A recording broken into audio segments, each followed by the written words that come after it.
This is Orange Nation Overtime with Stephen Fonte and Paulie Sibilia. Welcome into Orange Nation Overtime, everyone. Alongside Paulie Sibilia, I'm Stephen Fonte. It's our first show of the week. First show since the loss to Boston College. No show yesterday because of the crunch game. We spent a lot of time on the Orange Nation radio show this afternoon, Paulie, talking about that 81-73 overtime loss by the Orange on the road at Boston College. We said it last week. We'll say it again. That was the one game that they really couldn't afford to lose. Now, listen, is there a path to get to the NCAA tournament? Yes. But it is going to be an uphill battle the rest of the way. Yeah, it's not going to be easy. I wouldn't bet on it, but I'm also not at the point where it's impossible right now. I think you get 4 quad one wins and you hold serve at home, you're going to be okay. We did not talk about this on the radio show today. I did not say hold serve at home, and I think that probably would have made me less stupid sounding. Yeah, because right, I mean, you got to win a bunch of quad ones on the road. They've got, again, according to Ken Palm, 6 road games that would be quad one opportunities from here on out. You got to win a bunch of those. Maybe go 4-2, as you're saying, but you also got to take care of everything else. You lose that margin for error. So, the team's got to look at this as one game at a time. They got Virginia Tech on Wednesday. I don't think they can worry big picture. I think they got to focus in on, okay, what's next? Take care of business and then move on to the next one and hope that you win enough games, you can stack enough wins that you make it interesting in the month of February and beyond. I didn't ask you this on the Orange Nation radio show today, but I will ask you it now. What was the most disappointing part of Saturday? Was it the turnovers? Was it Donnie missing the free throw? Was it not fouling on the last play of regulation? Was it the way they played in overtime and not handling adversity well? What was the biggest? The turnovers. The biggest thing in your mind? Turnovers. Without a doubt, it's the turnovers. Am I going to get mad at Donnie Freeman for going 5 of 6 from the line? No. Would you rather miss the first one? Yes. So, it's the turnovers. And again, We've discussed this before. It's into the 2 games where they've had egregious amounts of turnovers, and they've done it multiple times, but there was 2 games where it was just 2 dudes. Yeah. But the problem is one of them's always Nathan George. Yeah. 7 and 7. And the other game it was Donnie or JJ. Yeah. And Nathan George has had a lot of games like this year. And yes, he's had a few where he's had double-digit assists, and we've seen that. And he's had some really good games. But he's also had some games where he turns it over 5 or more times. And listen, your starting point guard is going to turn it over if he's on the floor a lot, and I get that. But they're just these head-scratching turnovers, not even aggressive in-transition turnovers. A lot of them are in the half court or just having the ball ripped from them. That can't happen. And, I don't know what the answer is because you need him on the floor. You want him on the floor. I get that, he's part of the crunch time lineup, but he's been such a mixed bag that you don't know what you're getting with him. And in this case, it really came back to bite him. He had a couple of key mistakes, and last possession after BC tied it, he's out of control. He turns it over. They go into overtime, and then they fell flat in OT. Yeah, live ball turnovers too.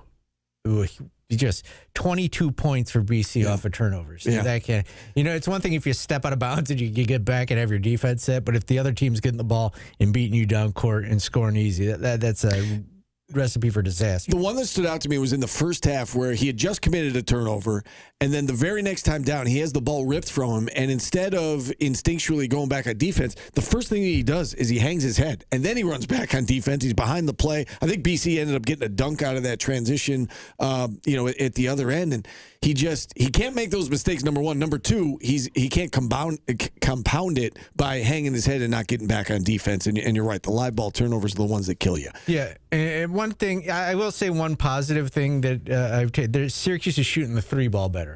They are. The past couple of games. And I do think that it's not a coincidence that happened when Donnie came back. I think it helps with spacing. I think, he's a good 3-point shooter, although he went 0 for 3 in this game from 3. But it does open it up for others. Nate Kings in particular was fantastic, and it's a shame that they ruined a 27-point performance from Nate Kings.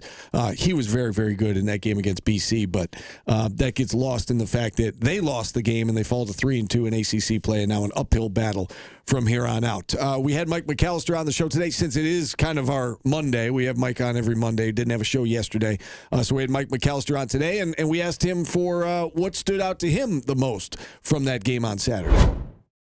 I think it was frustration was the biggest thing that I took away from that, just because it felt like they were the better team, and that the whole reason Boston College was in that game and able to hang around, force overtime, and win in overtime was all on Syracuse's doing. You know, I understand Boston College had a couple of players that had good games and whatever else, but that felt largely like Syracuse handed it to them when the game was right there to be won multiple times, where they extend the lead out to 7 or 9 points, feel like they were about to start pulling away and put the game away, and then they turn it over like 3 or 4 plays in a row. And it was just incredibly frustrating, because all of the work that they had done the last 5-6 games to really get into a position where they were getting into a favorable spot in the net rankings and all the analytics and everything else, all of that was undone by one game, where Syracuse basically got in its own way. And it's one thing if you lose to a team that's better than you, or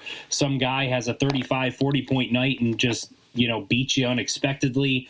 It's another when you do it to yourself. That's the most frustrating part, is you feel like the team is there's more talent on this team that should prevent a performance like that. What do you make of the last sequence of regulation? We heard Red yesterday said that the plan was to foul. So, Donnie Freeman misses the free throw with 18 seconds left. They called, BC calls timeout right after that. So there's, 16, 17 seconds left. And we saw what happened, right? They make a three with about 7 seconds to go. What do you make of, what should have happened, and what do you think, when Red says that they should have fouled, do you think he means right away? Do you think he means, I took that as when they start their action, you foul, and they were unable to, just the way that the play developed, but what do you make of that last sequence of regulation? Yeah, I'm kind of with you on that it seems like that's the best time to foul, when they start their action. Now, from a global perspective, is it better to foul when you're up by 3 in the final 10 seconds or not? I go back and forth on that, especially when you're not a great free throw shooting team yourself and haven't shot the ball well from the free throw line in that particular game. I understand why there could be some hesitation there, but they had an issue last year, I seem to remember, and I can't remember if it was Boston College or not, where someone hit a tying 3 late in the game that sent it into overtime, and Autry said in the postgame that the plan was to foul, and they didn't. And it was either last year or the year before. It was last year, because I remember seeing it on him telling them that was a home game, and I would remember him telling them to foul, and they didn't. Right. So if that happened again, he tells them to foul and they didn't. Is there some sort of breakdown? Are they not hearing him clearly? Are they not practicing exactly how you do that in practice? I'm not 100% sure, but 2 years in a row, the exact same type of situation, and you have the exact same outcome with you're supposed to foul and don't. There's some sort of breakdown somewhere from there, and it's different players too, right? I know obviously JJ's the same, but something's got to be fixed there so that when you're in that situation again, because they could be at some point this season, that you don't let that happen, that whatever the plan is actually followed through upon by the players. I know it's easy, in hindsight to look back and say, why was that player in the game or this player in the game? But I'm going to ask you anyway about Nathan George. I mean, at what point do you sit him on the bench if you're Adrian Autry?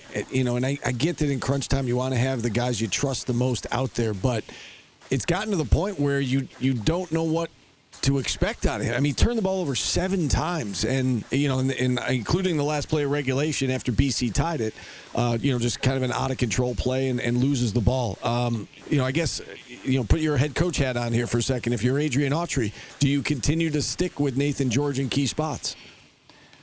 I think globally, you sort of take the macro look at it, yes, but I think you have to have the ability to change that in an individual game. So in previous games like the Georgia Tech game and the Pitt game, et cetera, I thought he was playing really well in those games. And so when you're in crunch time in those situations, I'm comfortable leaving him in given how he had played to that point. But he wasn't playing well against Boston College. He was struggling all game, shooting the ball, decision-making, turnovers, all of it.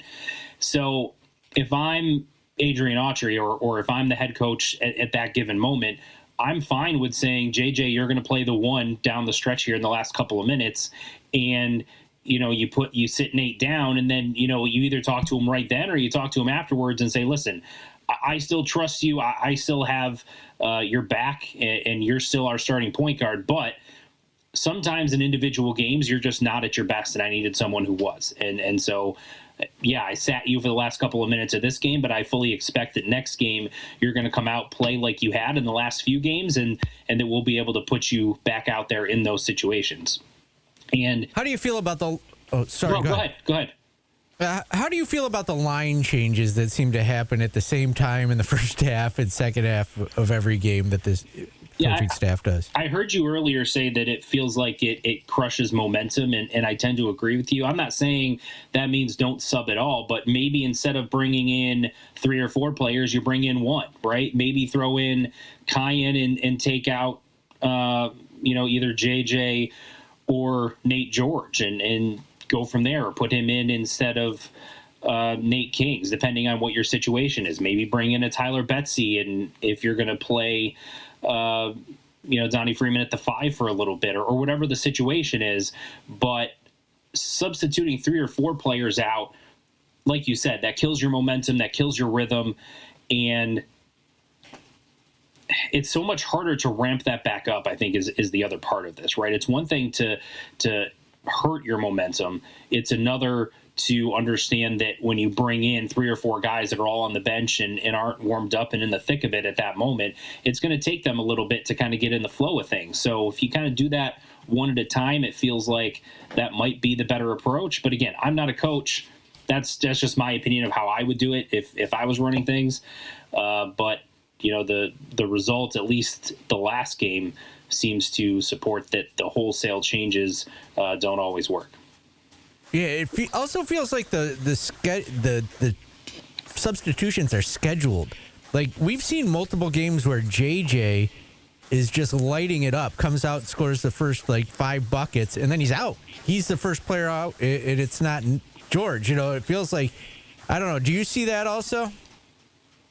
Yeah, I don't know whether for a fact it is or not. I will say at times it has felt like it is, to your point.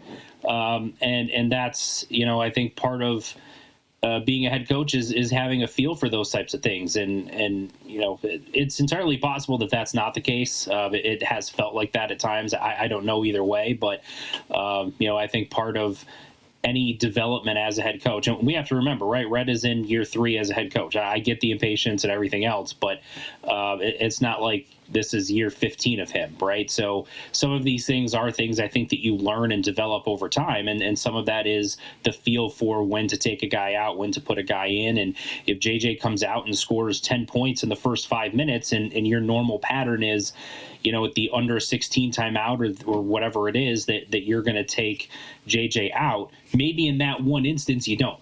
And part of that is just sort of a feel for things. And, it will point back to Jim Boeheim. I thought that was something he was really good at, was kind of having a feel for someone who was playing like that and leaving him out there for a little bit of extra time. You brought up guys come out after they make shots. We saw in the BC game Saturday, Paulie, there was less than 5 minutes ago. It was 4:53 on the clock. Nate Kings had a basket and a foul, made the free throw, 3-point play, and then as soon as he made the free throw, he came out. Was that the play you were talking about? I don't know if he called out, but he definitely went to the bench and got his puffer. Okay. So I don't know. So that could have been that. Could have been the reason for that. But, okay. But yeah, I also don't know if that's the fact, though. That's why he came out. He might just do that every time he comes out of the game. Okay. That's interesting because that was obviously you're in crunch time minutes at that point. It was it was a tie game. He broke the tie with the basket and the foul, and then came out. So I do wonder if he might have asked to come out in that situation, because that would have seemed odd. When you look at that loss as it pertains to SU's NCAA tournament chances, Mike, how does this change, in your opinion, what they need to do from here on out? Certainly hurts their margin for error, for sure. Now, they didn't drop quite as much in the net as I thought that they were going to. I think losing on the road helps with that a little bit, because the net doesn't hurt you quite as much when you lose a game on the road, even if it is to an inferior team. But they've got the meat of their schedule coming up. We've been talking about it all year, and you guys have talked about it. And, we talked about it going into the season, that their most difficult stretch in conference play is the back end of their conference schedule. So if you can win the next couple of games against, good Virginia Tech and Miami teams, then you got to win that Notre Dame game as well. Then you set yourself up for maybe only needing a couple of those big games in order to get yourself on the right side. I don't know what the magic number is. That's part of the thing too, right? Is we haven't taken where Syracuse is and compared it to all of the so-called other bubble teams and where they're at and what their upcoming schedule is. So we're looking at this in a vacuum and we're sort of projecting what we think. My guess is if they got to 4 quad one wins, that would probably put them in a good spot.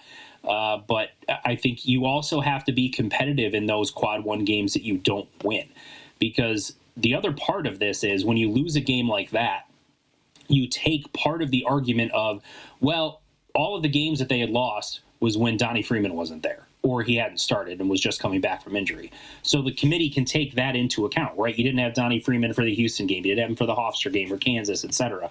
But if you lose to Boston College and then down the stretch of the season, you're playing the more difficult teams in your conference schedule and you're not winning enough of them and or getting blown out in several of them, that makes it much more difficult for the committee to take that into account. That's going to hurt your analytics, et cetera, as well. But if you want to put yourself in a good position, you win a few of these games, you're competitive in a vast majority of them, you see where you stand, and then you try to use that Donnie Freeman argument as an asset of yours as well. All right, let's talk. Yeah, he just kind of he argued on both sides of our argument right there. Yes. I agree. If they get 4 quad one wins, I think they're going to be okay. Yeah, it's we'll find out. But that's a huge task, though. They got one coming up in 2 games. Yep. For now, but there's no guarantee that's going to stay. But you got to win it, even if it's a quad 2. Yes, you do have to win it. You got to keep winning. You got to keep winning. There's no doubt about it. Go ahead, Mike. What were you going to say? We'll give you the last word on basketball, and then we'll switch gears and we'll talk football here. Yeah, just one more comment on the substitution thing. I think it's okay to have a plan going into a game as far as your substitution patterns. Like, hey, at the 15-minute mark, I plan on bringing these guys in. I think you need to be able to modify that plan as the game goes. In the scenario as Paulie outlined, where JJ comes out and is hot, maybe I'm not going to sub him out right now. I'm going to let him go for another few minutes. Yeah, that's calling audible. All right, let's talk some football. We heard Fran say that he wanted to bring in at least 2 quarterbacks out of the portal. He has done that. What do you make of Malachi Nelson, former highly touted recruit? This is going to be his 4th school. What can you tell us about him, and what do you make of the move? Yeah, I think when you look at the quarterbacks as a whole, it's kind of similar to what I expected going in, right? You got the one guy who was a starter last year who put up some really good numbers and was, sought after in the transfer portal, and even though he's moving up a level. And then you have a guy like Malachi Nelson, who is a former highly touted recruit who didn't play really at his first couple of stops, played last year, had some up and down moments. But still, everyone goes back to that former 5-star player, top recruit, et cetera, and say, is there still untapped potential there? Is there still stuff that you can get out of him? And so, sometimes players are as much a product of their environment as they are anything else, and you just haven't found the place where you can put it all together. We've seen that at the NFL level, right? Sam Darnold with the New York Jets just really could never get anything going, didn't look good. Everyone kind of wrote him off as being a bust.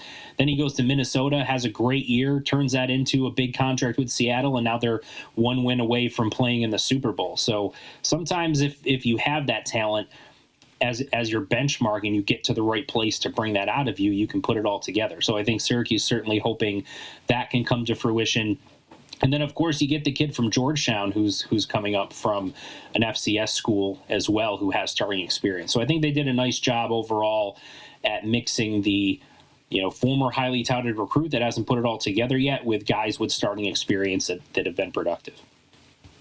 Quarterback position aside, Mike, what do you make of what they've accomplished in the portal to this point? Well, the first thing is the drama with the tight end position with Michael Smith. Yeah. That was kind of a What can you tell us? Yeah, what can you tell us about what happened there? Yeah, I don't know a ton of the specifics other than kind of what's been reported, which is that, he signed with Syracuse. There's some binding agreements, but I know all of these agreements have out clauses or buyouts, et cetera. He, I guess, wanted to just stay at South Carolina, change his mind, and thought he could just enroll in South Carolina and be good. But then Syracuse wasn't going to let him out of that. And all of a sudden, a few days later, he ends up at Ole Miss. So I don't know exactly what the specifics are. Was some sort of buyout paid to Syracuse? I don't know. But yeah, just kind of a crazy situation. And I think you'll start seeing more and more of these things pop up year after year with just the way that the transfer portal goes and with this one window where everything's kind of, strung into a jam-packed 2-week period where everyone's kind of going crazy and it's this free agency frenzy, so to speak.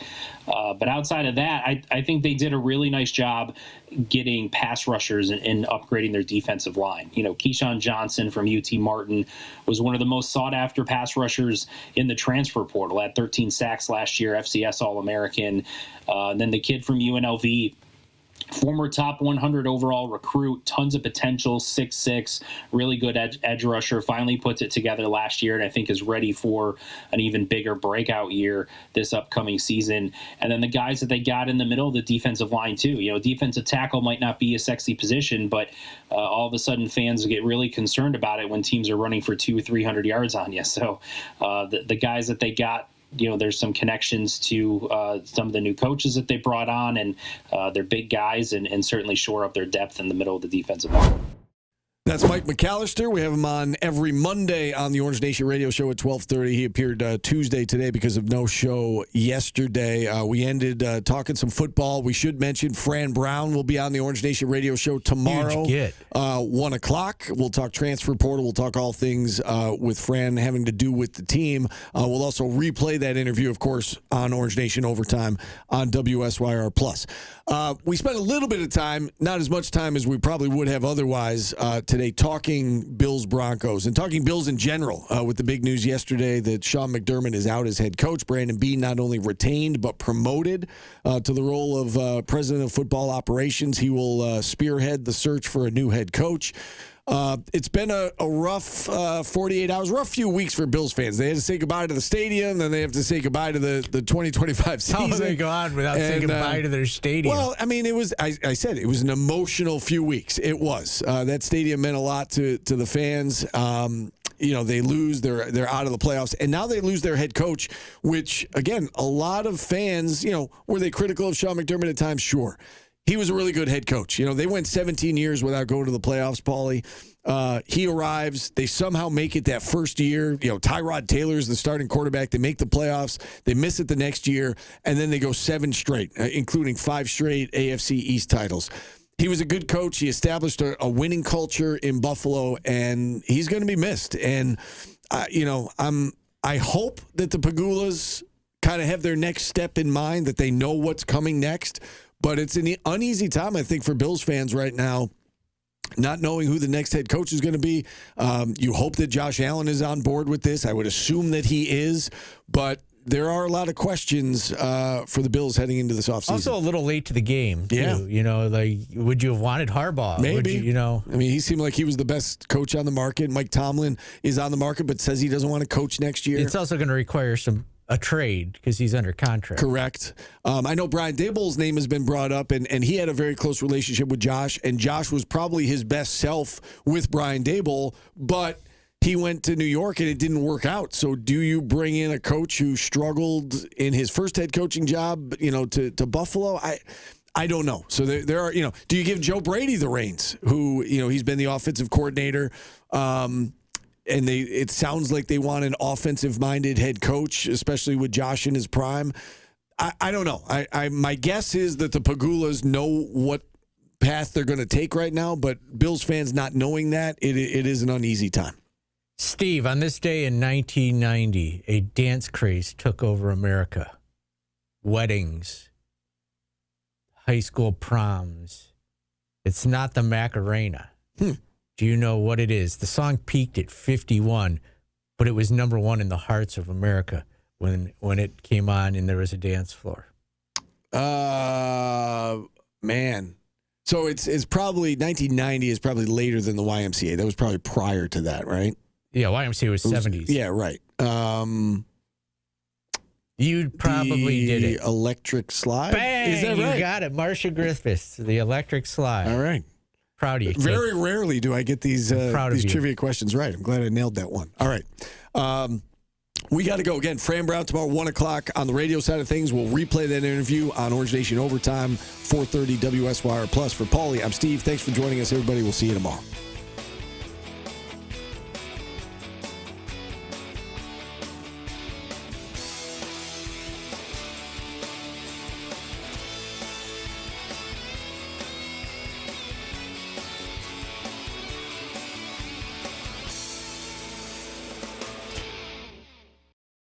Download the WSYR Plus app on your TV to stream News Channel 9 for free. Just go to your smart TV, search WSYR Plus in the App Store, and download to start streaming today.